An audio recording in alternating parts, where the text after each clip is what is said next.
Hey, Sun here. I'm a privacy and security researcher, and you're watching The Privacy Guides. In today's episode, I want to do a full review of Tutanota, comparing it to Proton Mail, as I believe those two vendors are really the two only options we have in the mainstream privacy-conscious and secure email provider landscape. If you know about others, please drop them in the comments.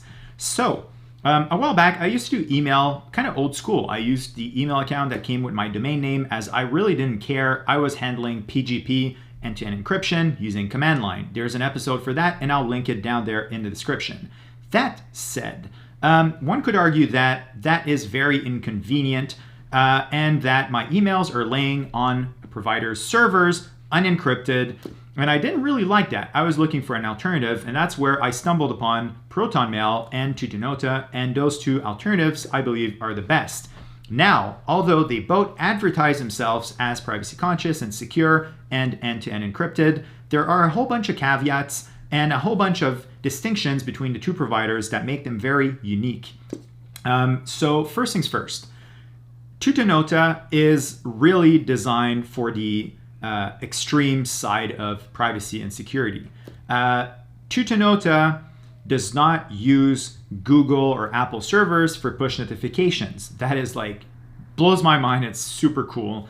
Tutanota therefore can be installed on Graphene OS without relying on Google at all. And that makes it extremely special and really one of a kind. Now, Tutanota also encrypts everything they can by default. What I mean here is your contacts are encrypted. Your calendar are encrypted.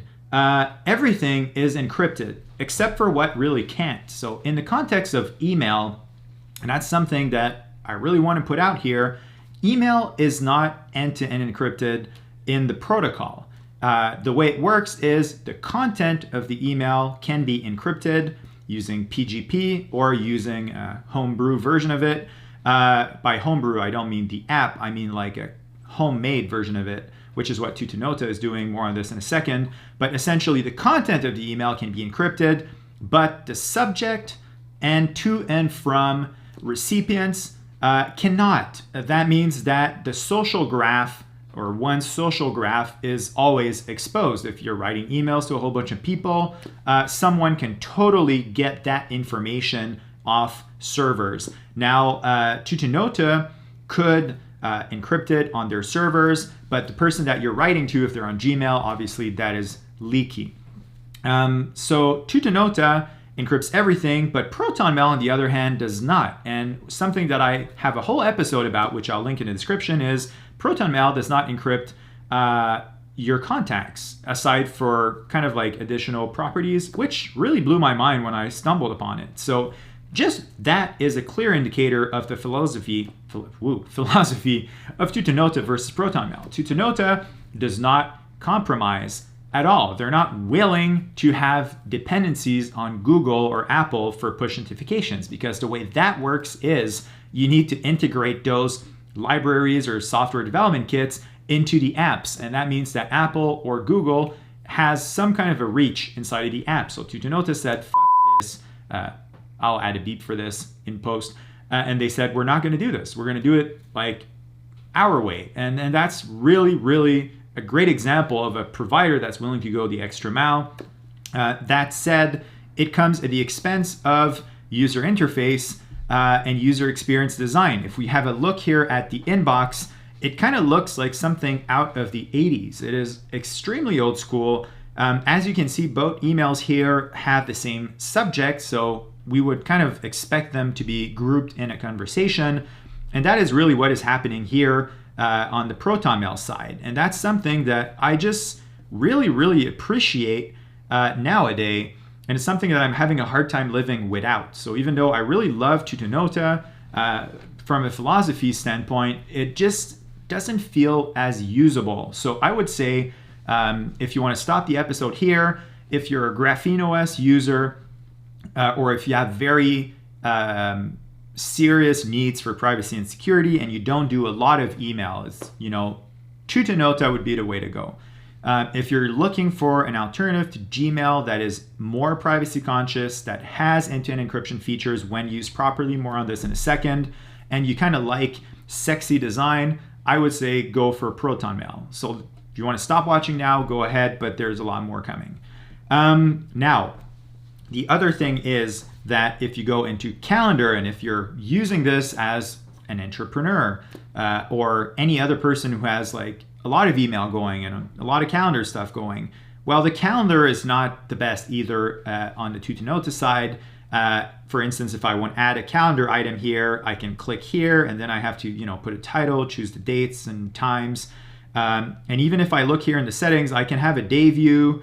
I can have a month view or an agenda view. If I go into agenda, I don't really see kind of like all days. And something that I've grown to like in the context of calendars is kind of like a week view. You want to have a sense of what's coming in the week.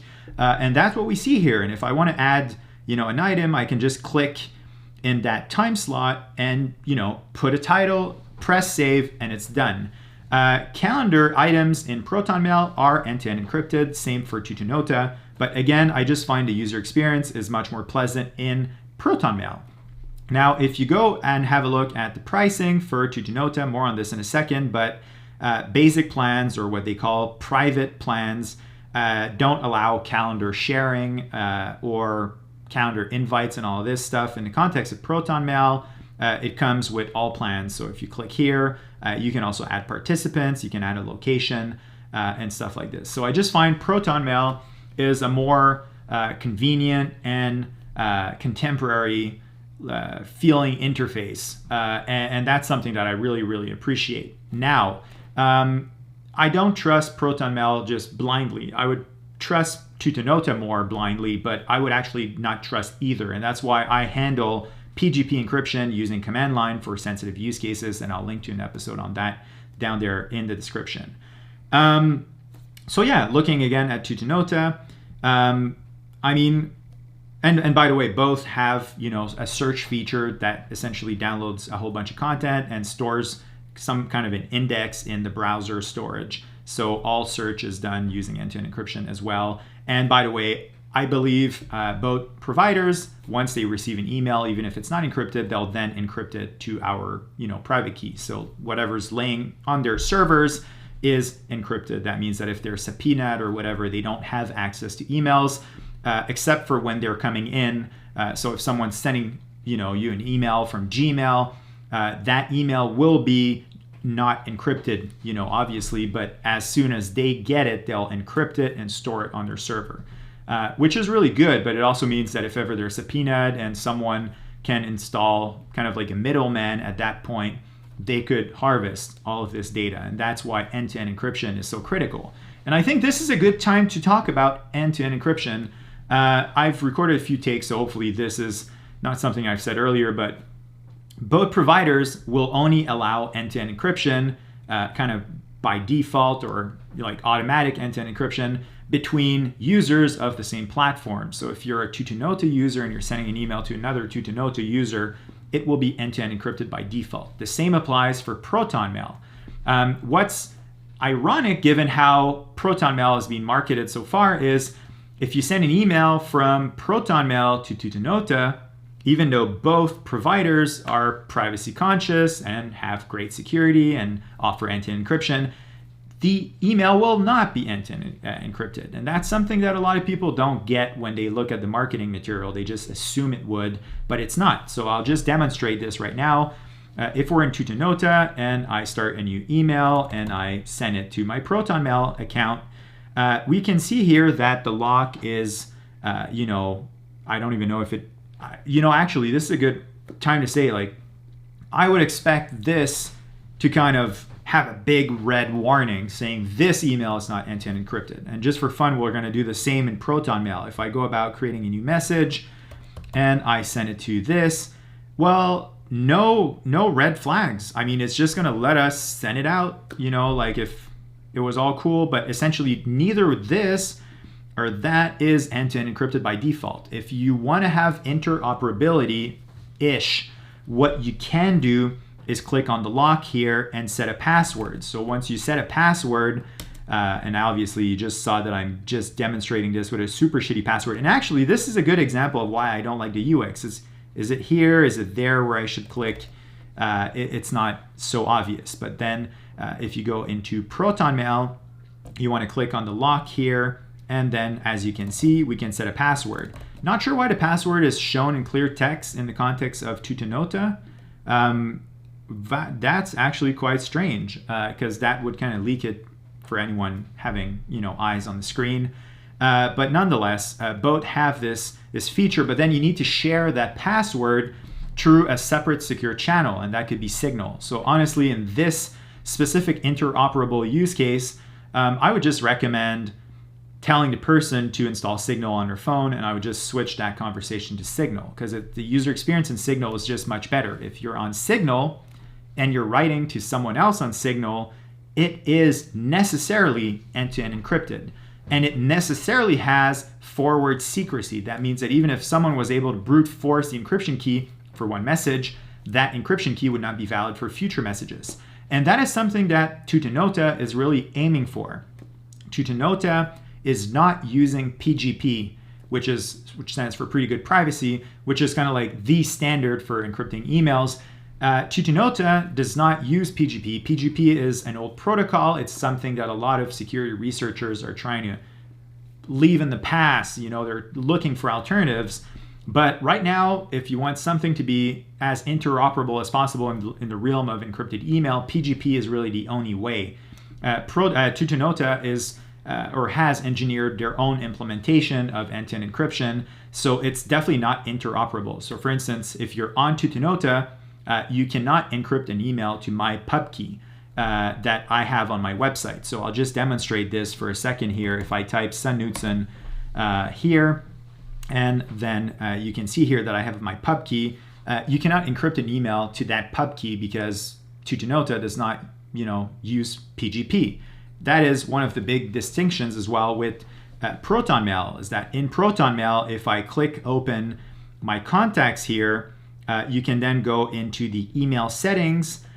You can then click show advanced PGP settings, and you can then upload my pub key. And if you upload my pub key and click encrypt emails, from that point on, all emails that you're sending to me will be encrypted. Now, and that would work that if I'm on Proton Mail or whichever vendor, because I would decrypt them using PGP on my Mac. And there's a guide for this again. I'll link it in the description.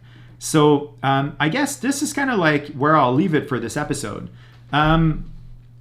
It's a very weird landscape where really there are no silver bullets. All options are kind of half-baked because it's email. And email is an old protocol that does not support end-to-end encryption by design. And a lot of people have been providing free email for a very long time. Hotmail, Gmail are good examples because they were harvesting data out of those emails. Those emails were used to create very intricate profiles of us to be able to target us with ads. Now, Google has said that they're no longer doing this in Gmail, but I just have lost faith in free email. The two only free email providers that I would trust are Proton Mail and Tutanota, and both have a free plan. Now, as soon as you want to have a domain name, which I tend to recommend for more technical users, or if you're a business, then you have to pay. Tutanota, a plan to use your own domain. For example, my email is at sunknutson.com, so it's my own domain. Well, I would pay premium €1 a month. If you pay yearly or monthly, $120. And what you get here is probably more than enough for your needs. If we have a look at Proton, on the other hand, and you go for Mail Plus, that's the one where you can get a custom domain name here. Well, that starts at €399 a month if you're paying yearly, and if we switch this here to monthly, it's $499. So Proton Mail is a lot more expensive. So let me wrap this up. If you are an advanced user with special needs and you want to use Graphene OS without relying on Google, and you want an email provider that does everything they can to make email as private and secure as possible, I would recommend Tutanota. If you're someone who wants privacy and security and you want to use your own domain name, but you want a budget option, you want to pay as little as possible and you're ready to compromise a bit on UX and UI, I would go for Tutanota. If you are a user who is kind of looking for the feel of Gmail, you want something that is beautiful, you want something that is very pleasant to use, that is more feature rich, you don't really mind that your phone will be relying on Apple's or Google's servers for push notifications because the push notifications will be encrypted anyways, and you're not using a special phone or anything, well, I would definitely go for Proton Mail. And that would also apply if you're a business owner and you want to onboard your staff in a more privacy conscious way, in a more secure way. I would then recommend Proton. So I hope that's insightful in kind of grasping the differences between the two providers. Both are really good. I'm so happy that companies are putting in the time to help many people get away from old email that is just not end-to-end encrypted. Take care. See you soon. Bye.